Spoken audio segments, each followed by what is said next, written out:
bloody bizarre now. If you've never seen my stuff before, it's time to leave.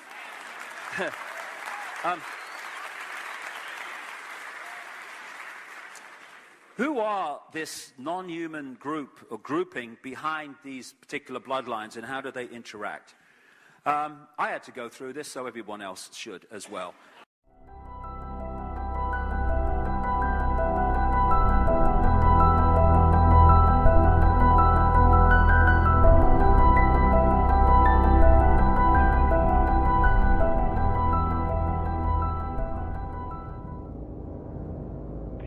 So you make a list of hypotheses.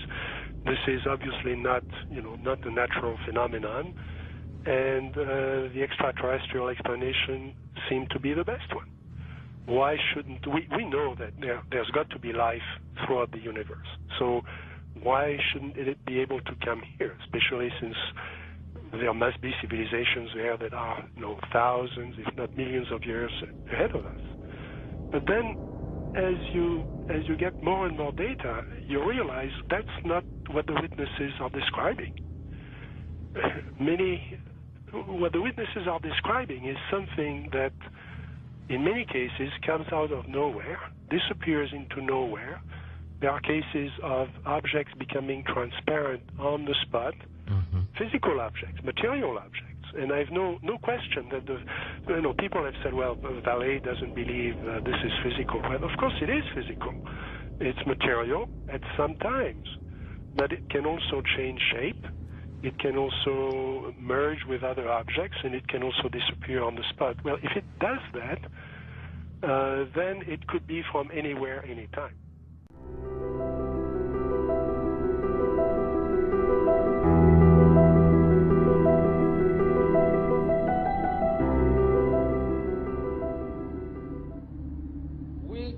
Always try to, to discredit the old legends, trying to say, no, these people were crazy, they thought everything was possible.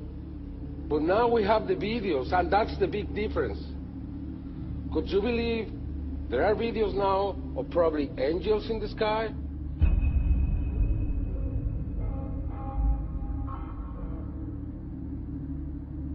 And then I started looking at some of the things that didn't fit.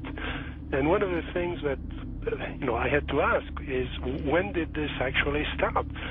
Every UFO book starts with, on June 24, 1947, Kenneth Arnold saw something about Ukrainians. Well, that's not really true. I mean, we have data from the 30s and the 20s and from 1896 and 1897 all over the United States, and then you can go back in history, and many people don't want to hear that. They want to hear that this is, if you follow the first level extraterrestrial theory, then ETs, discovered us when the atom bomb went off, and they came here to study us. Well, that's not what the data says. So when did it start? And I found an enormous wealth of data going back to medieval times and even before. Of course, as you go back in history, you lose the cultural context, and it's harder to understand the data. But in medieval times, there were records, especially the records of the church, that were kept very, very carefully about strange phenomena. The skeptics are always saying, well, give us your best case and we'll take it apart. There is no such thing as one best case in any field. You have to look at an accumulation of cases and look for patterns, and then that's how the phenomenon reveals itself to you. And for a long period of time, or for a period of time, I believed it was extraterrestrial. I now believe it is interdimensional, the phenomena. In other words, we're looking at so-called spirit beings from another dimension.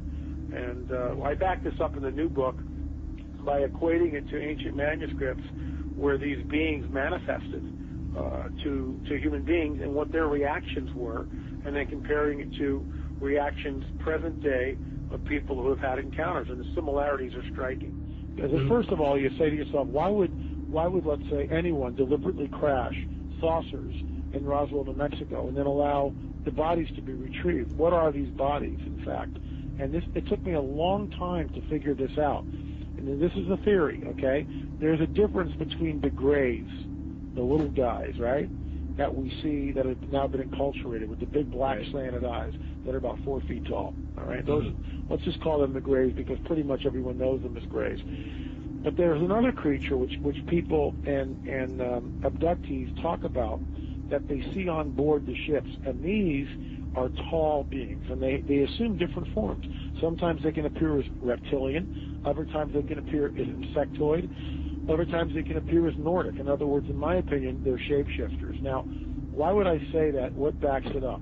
There's a scripture, once again, from our spiritual handbook, which says that basically fallen angels can appear as angels of light if they so choose.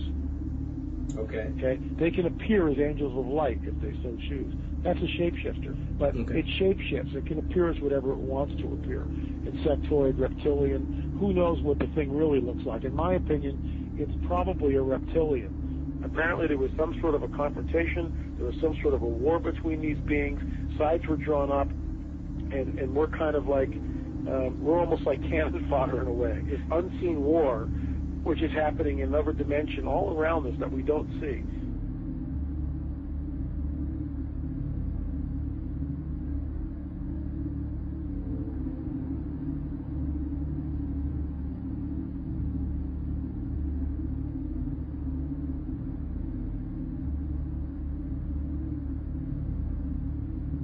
So my point is this: what if the grays are nothing more than some sort of a biological suit that enables the demons, let's say, to interface in this dimension? That's what I think the grays are.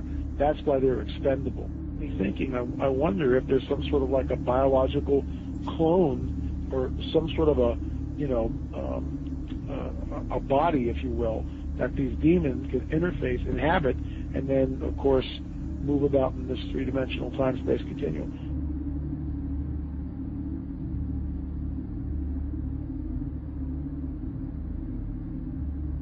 When you go back and you read the Book of Enoch, which, by the way, is found in the Dead Sea Scrolls, it amplifies the mischief that these fallen angels got into in and around the time of Genesis 6, which is why it was a global flood, because the Nephilim were on the earth, and these guys were all over the earth, and some of these skeletons that have been unearthed, specifically in Turkey, were over 30 feet tall. As we pushed west in Ohio and different places, they found mounds, and they would do primitive archaeological digs.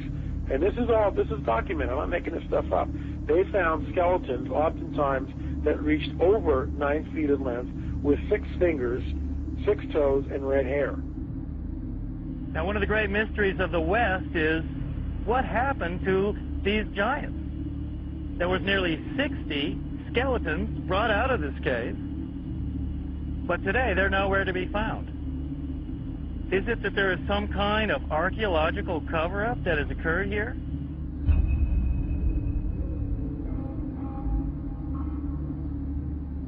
The main point is that that term is used of angels, fallen angels.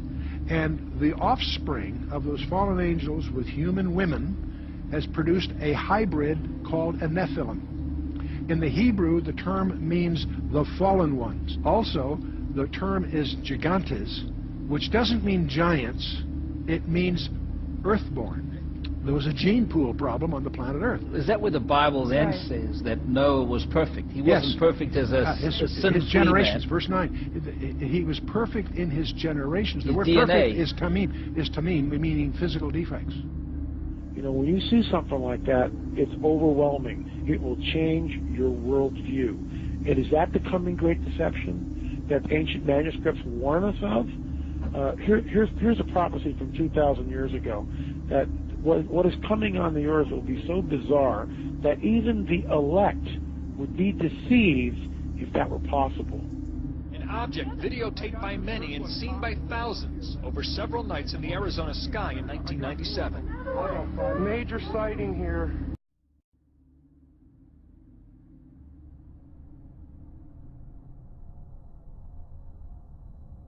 I mean, how can a nuts and bolts spacecraft You know, two objects that are supposed to be made of metallic steel fly into each other at thousands of kilometers an hour, become one object and then fly off in another direction. He says the UFOs do not seem to exist as tangible manufactured objects. They do not conform to the natural laws of our environment. They seem to be nothing more than transmogrifications tailoring themselves to our abilities to understand. The thousands of contacts with the entities indicate that they are liars and put-on artists. The UFO manifestations seem to be, by and large, merely minor variations of the old age demonological phenomenon.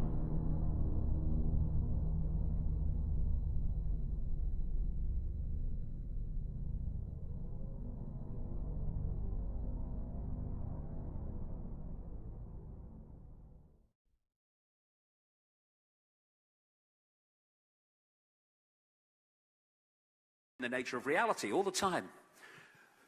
Just earlier to that, from the just after mid-90s onwards, I kept coming across people who were telling me they'd seen apparently human people turn into a reptilian form and then go back again in front of their eyes. And you think, okay, right, back burner with that one. But as the months and the years passed, these were coming at me all over the world. And then I started looking at ancient texts and stuff like that, and accounts, and you could find the same stories being told all that apparently time ago. And there are many non-human entities that are interacting with this reality. But the theme that keeps coming to me over the years in relation to these bloodlines behind the Illuminati is of some form of reptilian entities, which are the next stage on, because it goes on beyond them, but the next stage on behind the Illuminati bloodlines and the interbreeders with them is this reptilian group, which sounds real strange until you go with it. Now, again, this is...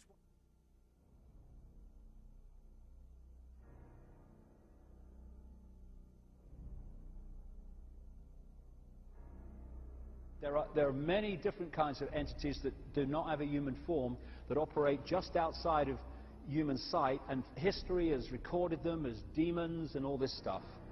But the reptilian part of it seems to be very significant to the controlling systems on the planet today.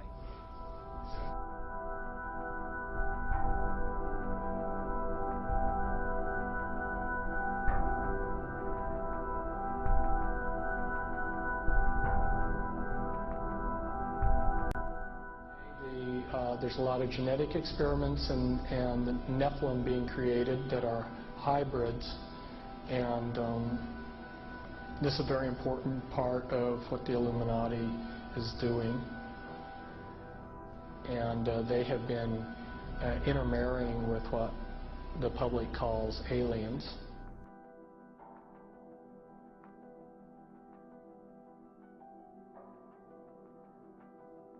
These people aren't human as we would know human. They've been pretty thoroughly demonized. The bottom line is I have concluded that there are no good aliens. The aliens are demons, and we've got a mixture going on of demons and flesh and blood, and we've also got other genetic experiments.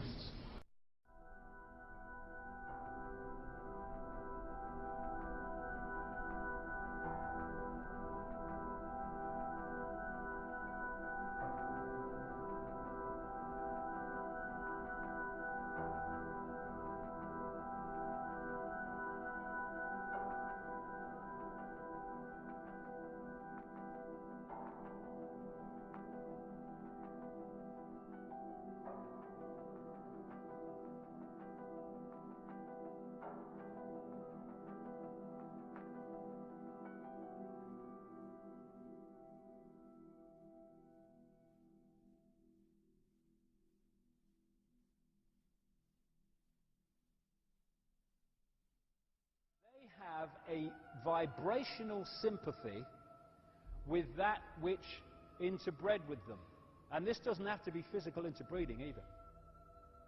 Remember, a demon Get the little spooky picture. There are a fallen angel, an unclean spirit. They can assume any form or go into anything. I have concluded that there are no good aliens. The aliens are demons.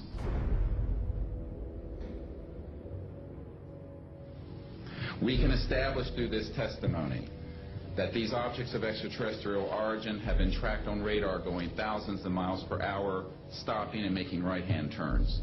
That they use anti-gravity propulsion systems, which we have already figured out how they work. That extraterrestrial life forms have been retrieved, and their vehicles have been taken and studied thoroughly for at least 50 years.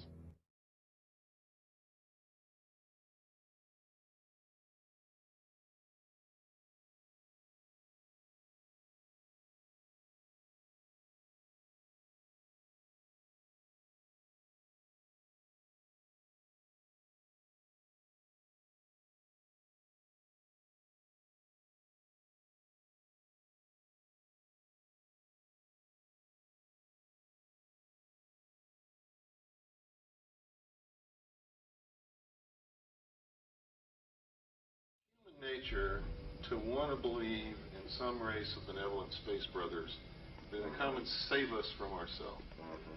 But it's not logical, and you can't make it work any way you look at it. This grand plan is going to take people are going to eat the stuff. Because it says spirits, demon spirits, will declare themselves to be inhabitants of far distant planets in the galaxies that are coming to warn the inhabitants of planet Earth of the impending destruction of the planet unless something seriously proper is done to avoid it.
Call it a power lunch, but it sounded more like a reunion of brothers.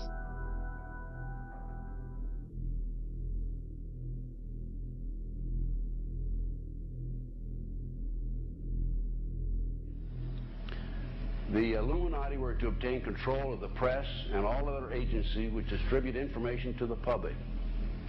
News and information was to be slanted so the Goyams would come to believe that a one world government is the only solution to our many and varied problems. Their plot, their plans, their conspiracy remains invisible. The whole agenda is to create a one world government where everybody has an RFID chip implanted in them. All money is to be in those chips, right? There'll be no more cash. And this is getting me straight from Rockefeller himself. This is what they want to accomplish.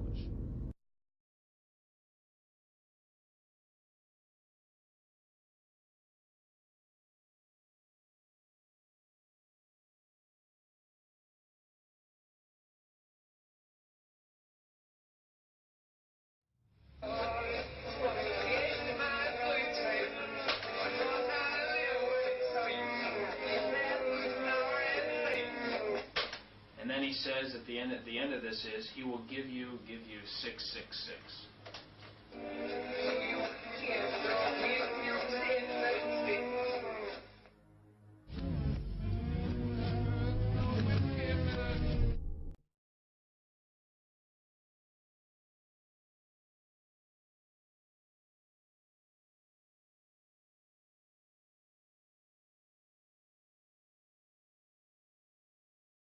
Behind them is a cult of evil, which seeks to harm the innocent and thrives on human suffering. Evil has found a willing servant.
You have the doorway here. Yeah. Okay, then to the right you have a hedge, and then Yeah. you have an evergreen tree. If you follow that line straight back, courtyard's in there.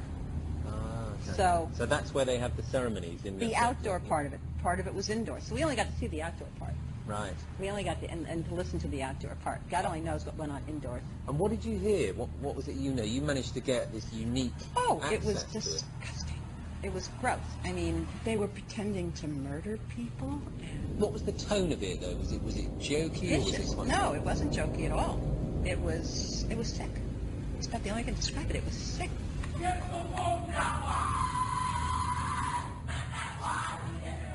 What you're hearing is the first recording ever made of the Skull and Bones initiation ceremony. It has never been broadcast before.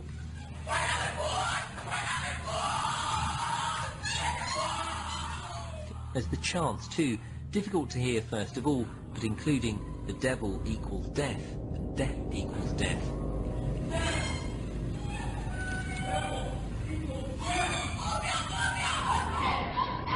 Then members performing a mock killing. We can find the order behind the Russian Revolution, the Bolshevik Revolution. We can find behind the rise of Hitler. We can find in the maintenance of both of these systems, to transfer technology to both. Since you've already proven that Wall Street is behind the Bolshevik Revolution and the rise of Hitler, now you're proving that the order is behind Wall Street. Exactly. You were both in Skull and Bones, the secret society. It's so secret we can't talk about it. What does that mean for America? The conspiracy theorists are going to go wild. I'm sure they are. I don't know. I haven't seen the web. Number 322? Tim Russert, the moderator of Meet the Press and NBC's Washington bureau chief, collapsed and died early this afternoon while at work at the NBC News Bureau in Washington. What have Herbert Hoover, Art Linkletter, Jack London, and Richard Nixon all had in common? Well, they've all been members of the exclusive all-male Bohemian Club.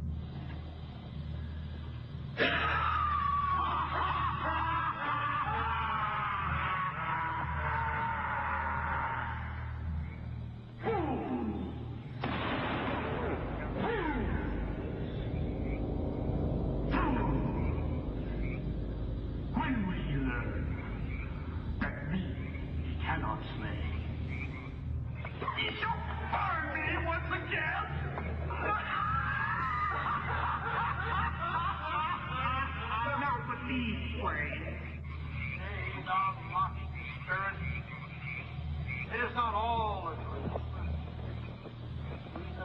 waiting for us.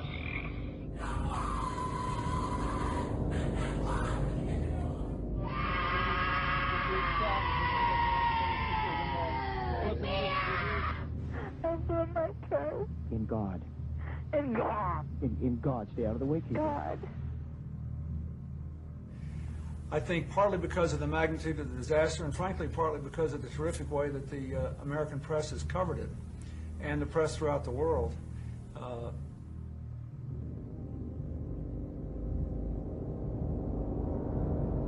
And what that means is, when these bloodline families go into positions of power, what we're actually doing is seeing these entities go into those positions of power.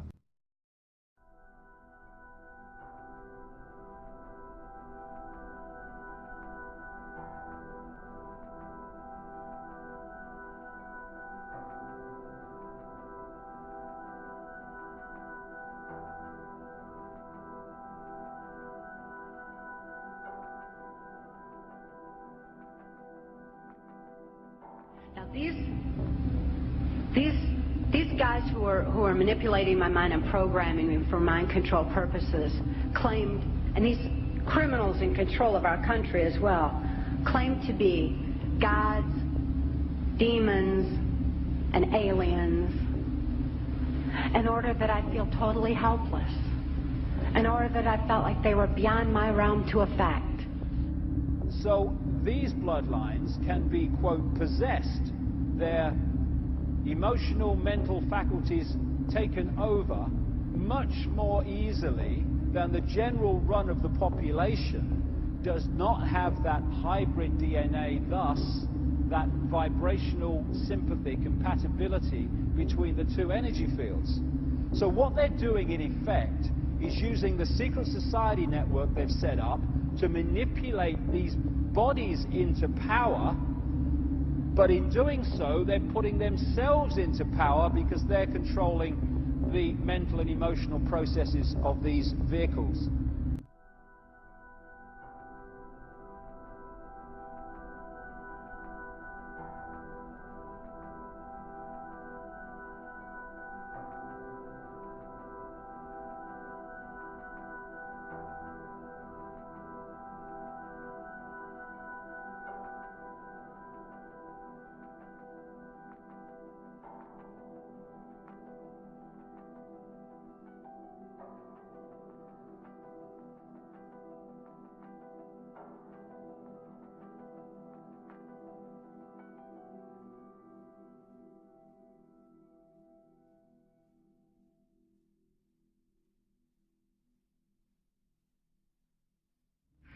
Okay, what we're thinking of as aliens are they're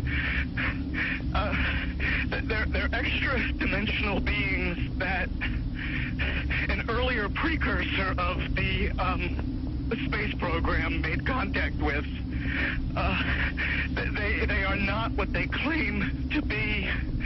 But they're not doing anything. They are not. They want the major population centers wiped out so that the few that are left will be more easily controllable.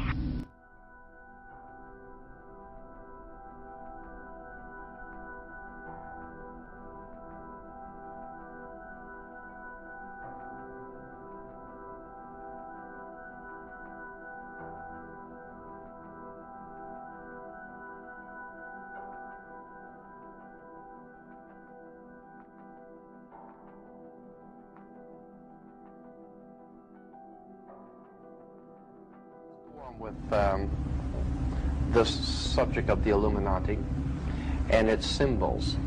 You will find the symbol of this secret society on the back of a $1 bill.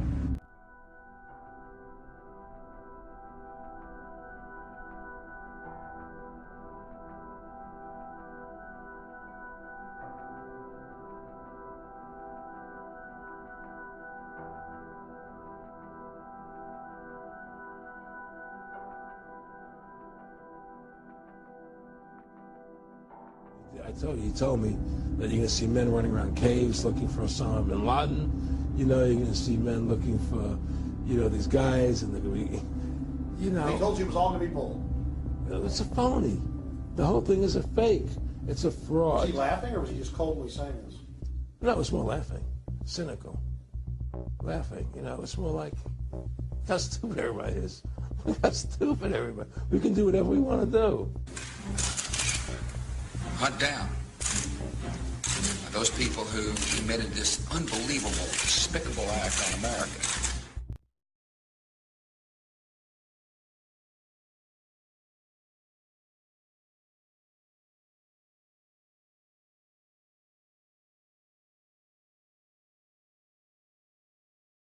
We'll get our troops home. We will bring an end to this war.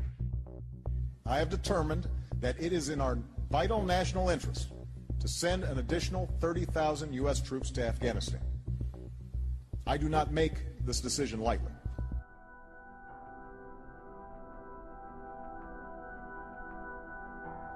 Who have served in this office understand that the office itself transcends the individual.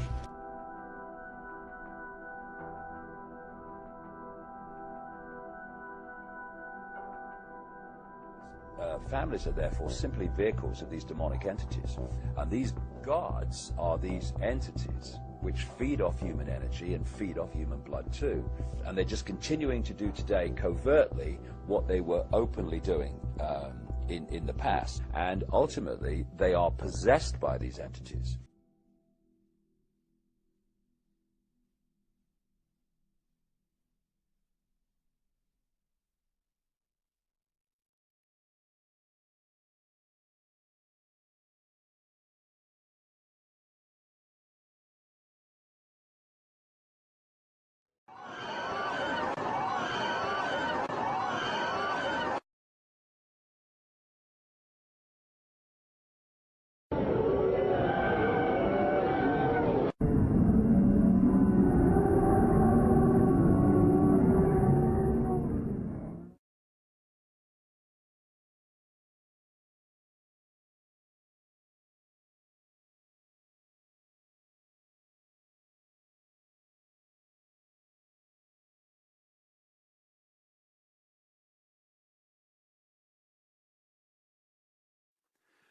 So you have an energy field that is human, and you're decoding that into a human body.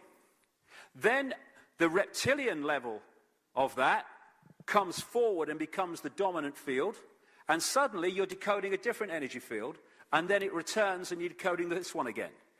In your decoded reality in the experienced holographic physical world, you see someone human, you see him reptilian, you see him human. Did you see that? It's only going on in here. Of course, shape-shifting from solid to solid to solid is impossible, but that's not what it is.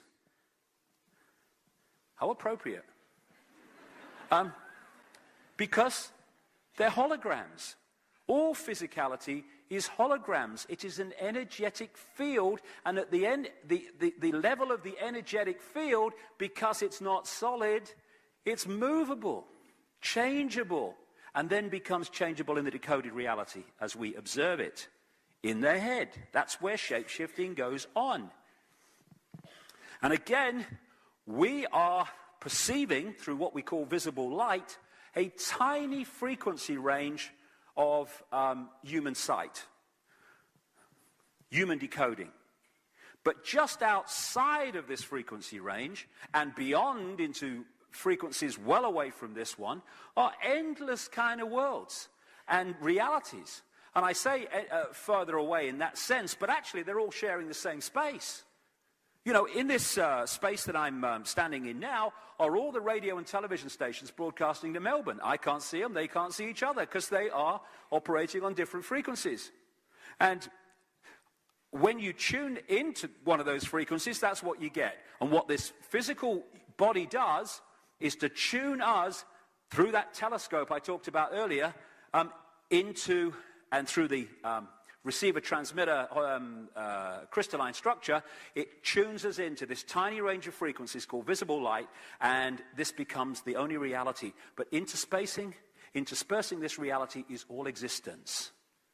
And just outside of this frequency range, just beyond visible light, lie these reptilian entities, and many other entities too.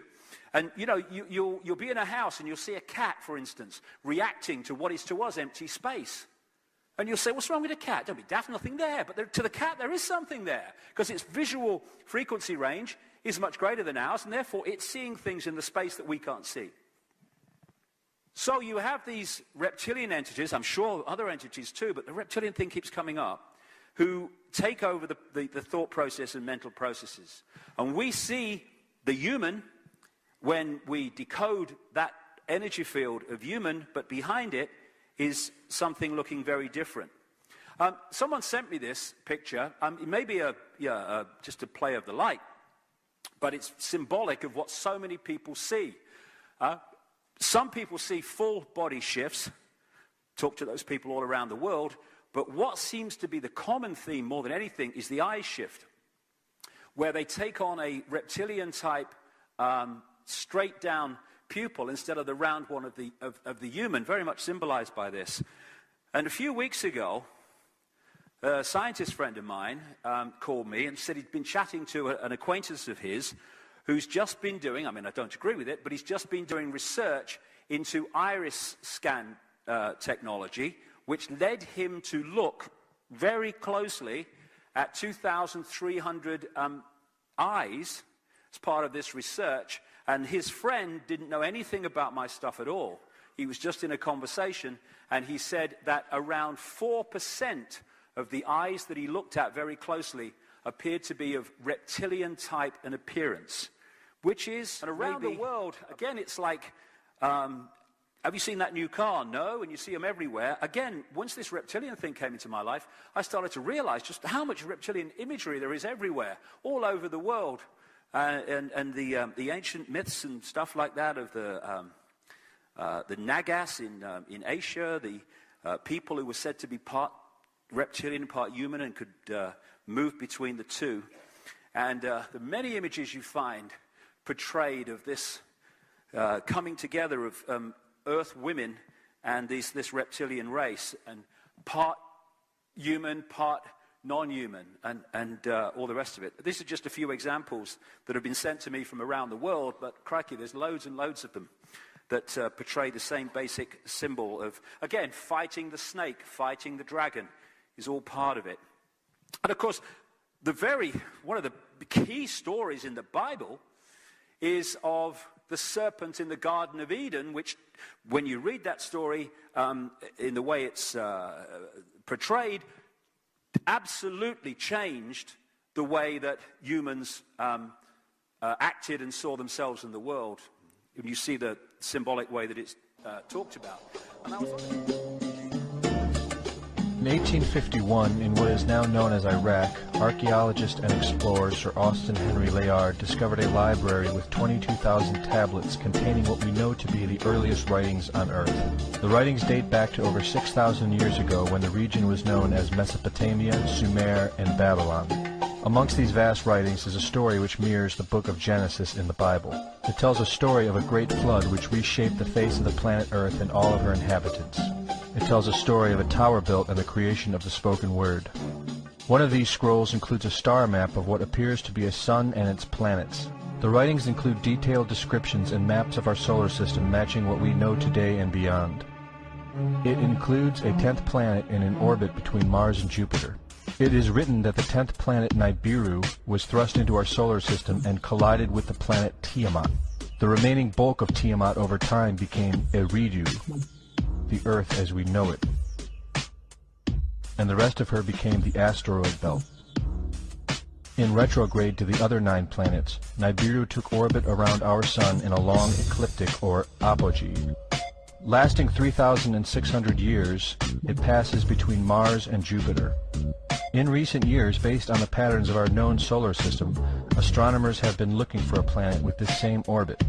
In search of this planet, they discovered the planet Pluto. The search continues. According to the ancient texts, this detailed information was given to them by the Anunnaki, or those who from heaven to earth came. They described the Anunnaki as a reptilian race of gods which came to the earth in fiery ships from their home planet of Nibiru, the 10th planet.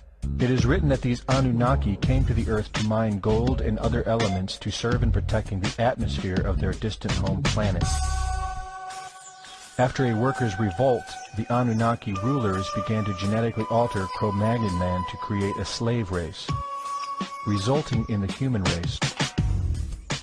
It was said that we were created by the gods in clay vessels. It is written that man was forbidden to depict the Anunnaki in their actual form. Just prior to the Great Flood, the bulk of the Anunnaki would return home, leaving numbers of them behind to watch over the earth. Anu was king. Assigned to Anu to heed his instructions. 300 in the heavens he stationed as a god, the ways of earth to define from the heaven, and on earth 600 he made reside, after he all their instructions had ordered. To the Anunnaki of heaven and of earth he allotted their assignments. This story of reptilian gods from the heavens creating man is not at all uncommon. It in fact can be found in most every region of our planet. In Japan, emperors claim descent from dragon gods who came from the sky.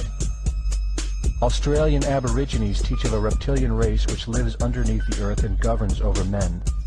They believe they are descendants of a race of dragon humans. China teaches the serpent queen Nukua interbred with man.